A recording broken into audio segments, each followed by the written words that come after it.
Hello aspirants, welcome to the daily newspaper analysis brought to you by Shankar IAS Academy. Today 6th August 2024. Displayed here are the list of articles that we will be discussing. The first article for today's discussion is Bangladesh political crisis, BSF issues high alert, and the article is taken from the newspaper The Indian Express and comes under GS paper 2. Second article for the discussion, why was a customs duty hike imposed for laboratory chemicals, and this is taken from the newspaper The Hindu and comes under GS paper 3. And the third article, after 15 years, Hasina reign ends. And this is taken from the newspaper The Indian Express and comes under GS paper 2. This article alone will be discussed from mains point of view. And after that, we will be having a small prelims practice question session and also a mains practice question. Our first article for the discussion is Bangladesh political crisis, BSF issues high alert on border. Let us discuss more about BSF. BSF or Border Security Force, it was established in the year 1965 followed by the Indo-Pakistan War. And it is one of the 7 central armed police forces works under the Ministry of Home Affairs. What are the other central armed police forces? First one is Assam Rifle, second one is Indo-Tibetan Border Police, third one is Central Industrial Security Force, and the fourth one is Central Reserve Police Force, and the fifth one is NSG, that is National Security Guard, and the sixth one is SSB, that is Shastra Seema Bal. Coming to the deployment of Border Security Force, they are deployed in 3 major areas. First one is borders, that is India's border with Bangladesh and Pakistan, and the second area of deployment is special areas such as line of control, anti-Naxal operations in the Red Corridor and all, and the third one is other special duties that includes the protection of Sar Creek in the west, Sundarbans in the east, and also BSF participates in UN peacekeeping missions. What is the constitutional backing for the deployment of BSF? Article 355 of the Indian Constitution empowers the central government can deploy the forces without the consent of state. Coming to the jurisdiction and powers of the BSF, the jurisdiction and powers of the BSF is mentioned through legal empowerment and also the BSF Act section 139 clause 1. Legal empowerment includes CRPC, that is Criminal Procedure Code, and second one is Passport Act 1967, and also Narcotics, Drugs and Psychotropic Substance Act 1985. So these are the legal backing for the BSF to seize, arrest or conduct operation in certain areas. And coming to the BSF Act section 139 clause 1, this section allows the central government to designate areas near India's border where the BSF can prevent offences under the above specified laws. Recently, there was a change in the jurisdiction of BSF, that is the central government through a notification changed the jurisdiction of BSF. So the first one is expansion. In the states of Punjab, West Bengal and in Assam, in 2021, the central government expanded the jurisdiction of BSF 15 km to 50 kilometers within the border. This has become a matter of concern between the center and these states. And second one is reduction in the jurisdiction of BSF. That is, in Gujarat, the BSF jurisdiction within the border reduced from 80 km to 50 kilometers. And in the special cases, such as in the case of Ladakh and in Jammu Kashmir, the entire state under the jurisdiction of Border Security Force. Like we already said, through the notification, the central government empowered the BSF, but this has become a matter of concern between the center and the state governments. And what are the concerns raised by the state governments? First, we will see that. First one is encroachment on state powers, because we know that the expansion of BSF jurisdiction in Punjab, West Bengal and Assam were the regions actually controlled by the state traditionally. And second one is a challenge to federalism, actually to the challenge to the cooperative federalism. Certain states view this incident as a challenge to the federalism because like we already said, the deployment of force, even though the constitution allows the central government, it is affecting the smooth relation between the center and the state governments. And coming to the geographical disparities, like we said, in Punjab, they extended the jurisdiction from 15 to 50 kilometers within the border. And in these states like Punjab, many cities falls within the 50-kilometer jurisdiction. But in the case of Gujarat, the border areas are less populated, so it won't affect there. But in the case of Punjab, it will affect the people's life. And what are the reasons raised by the center to extend the jurisdiction? First one is the increased use of drone and UAV threats.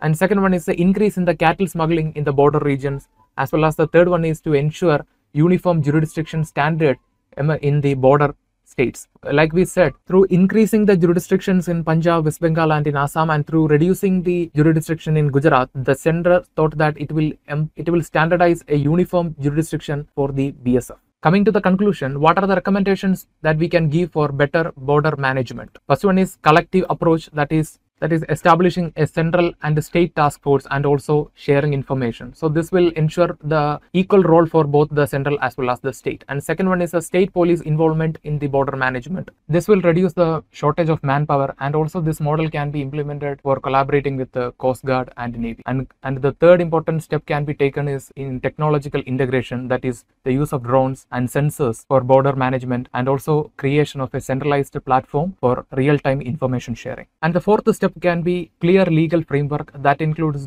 defining the role of center and the state forces, and also establishing protocols for handling cross-border incidents and joint investigations between the center and the state. And the fifth step can be a regular consultation that includes regular meeting between the center and state government, and also clearing confusions and dilemmas. And the major step, that is international cooperation, that is establishing joint patrol with the neighboring countries for better management of the border, and also diplomatic engagement with the neighboring countries to improve the border security.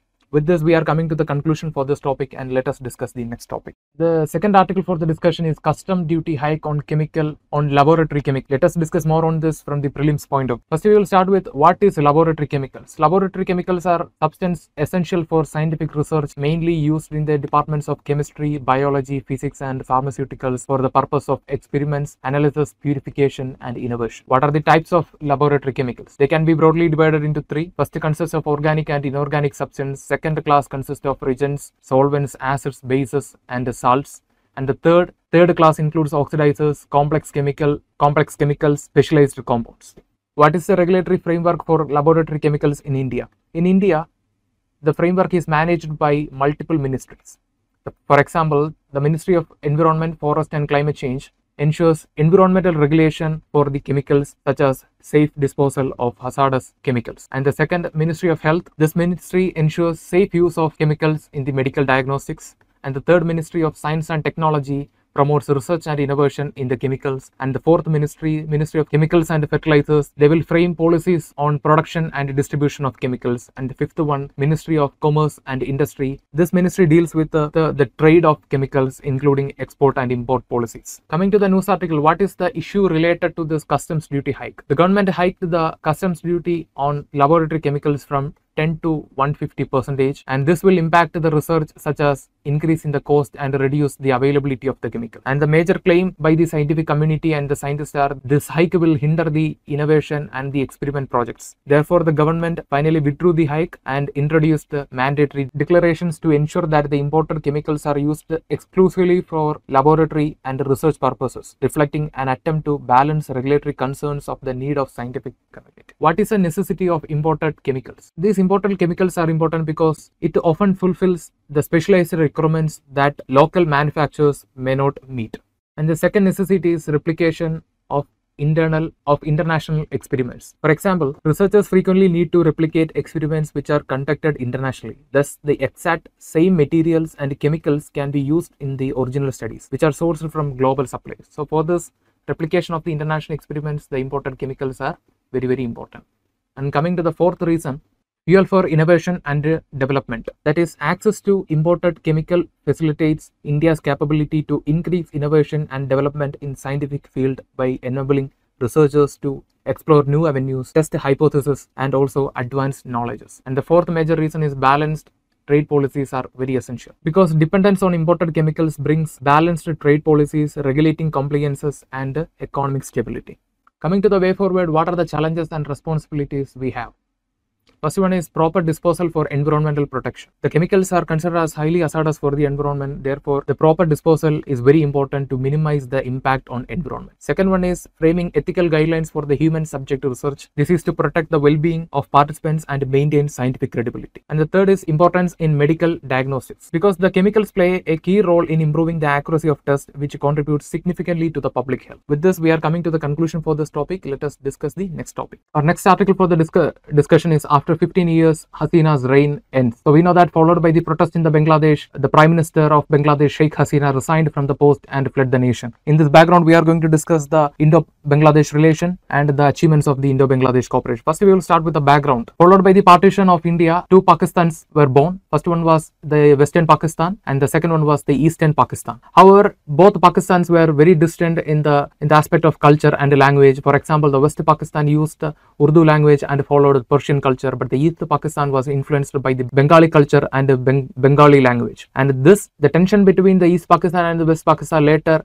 fueled due to lack of political representation for the East Pakistan, less allocation of resources for the East Pakistan, and also due to the cultural discrimination. And the net result of this was the Bangladesh Liberation War of 1971. Now we are going to see the timeline of this war.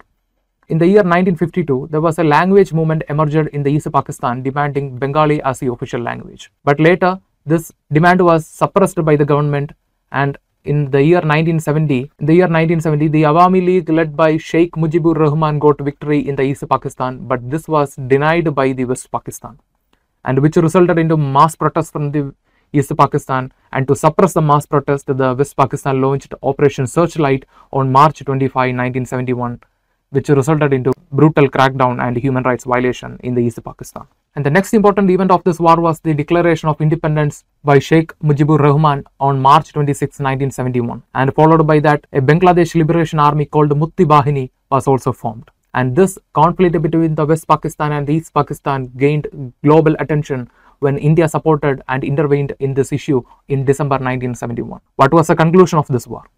The conclusion was the victory of Indian military and the establishment of Pakistan and the surrender of lakhs of Pakistani forces on December 16, 1971. And the Bangladesh, like we said, all became an official nation in the global scenario. However, the human cost of this war comes around millions. What was the aftermath of the Bangladesh Liberation War? After the establishment of an independent nation, the Bangladesh struggled from many issues such as political instability and economic recovery. However, the war had a lasting impact on Bangladesh national identity and politics and its relation with India and Pakistan. Because still from 1971 to even today, Bangladesh is one of the best friends of India in every aspect. Now we are going to discuss the Indo-Bangladesh relation. First one is historical ties. We know that India supported Bangladesh in the war against West Pakistan.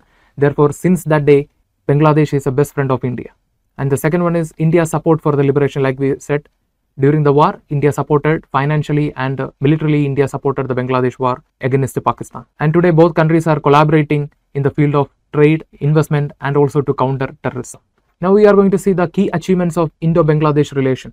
First one is the Friendship Treaty of 1972. This established a framework for bilateral cooperation, peace, and development of various fields such as defense and trade. And second one is Indo-Bangladesh Land Boundary Agreement in 1974. This agreement helped to resolve border dispute and demarcate boundary between the two nations. And the third important achievement was Joint River Commission in 1972. This is to address the water sharing issue and cooperation over transboundary rivers, particularly rivers such as Ganga and Teesta. But still the Teesta river issue is continuing. And the fourth major achievement is regional cooperation such as SAARC and BIMSTEC. We know that both India and Bangladesh are very active members of the SAARC and BIMSTEC looking for regional cooperation. Coming to the conclusion, what can be the implications of this ongoing unrest in Bangladesh? The first one is impact on trade and investment. The political instability can affect trade and investment flows between India and Bangladesh, like economic ties, including supply chains disruptions, and also it will affect sectors such as agriculture and textile. And second one is increased migration and refugee crisis, and this was one of the major reasons for the intervention of India in 1971. And even today, the flow of migration from Bangladesh is creating strain in the northwestern part of India. Sometimes it can lead to conflict also. And the third is security implications. Changes in the governance in Bangladesh could alter the security landscape in South Asia, such as bilateral relations. And the fourth one is changing regional dynamics. A change in leadership may lead to changes in the Bangladesh's foreign policy, thus increasing reliance on China or other nations for economic and military support, which could be a challenge for India in the upcoming days. And the fifth one is fund and humanitarian services. The ongoing unrest will affect the flow of fund and humanitarian services between the two nations. With this, we are coming to the conclusion for this topic. After this topic, a mains question will be displayed on the screen. Try to answer it. Aspirants, this is our mains question for today. The question is, Examine the causes and consequences of Bangladesh Liberation War of 1971. How did this war shape India's foreign policy in South Asia? So this is a 15 marks question and you have to write around 250 words. Try to answer this question with the understanding of our third video and give your feedback as comments. Welcome to the daily prelims practice question. Our first question is, which of the following laboratory chemicals is commonly used as a solvent in scientific experiments? Option A, hydraulic acid, option B, ammonium hydroxide, option C, ethanol, and option D, sodium hydroxide. It is a factual question. Let us see what is the correct answer. The correct answer is option C, ethanol. The second question for today is, the BSF contributes to international peacekeeping missions under the auspices of which organization? Option A, NATO, option B, United Nations, option C, European Union, and option D, ASEAN. And the correct answer is United Nations, because we know that India is not a member of NATO led by USA, India is not a member of European Union, and India is not a member of ASEAN. So the answer will be United Nations. So aspirants, that's all for today's discussion, and before leaving this channel, don't forget to subscribe and also like the video, give your feedbacks as comments, and also share this content with your friends to make the competition more healthy. Thank you. Have a nice day.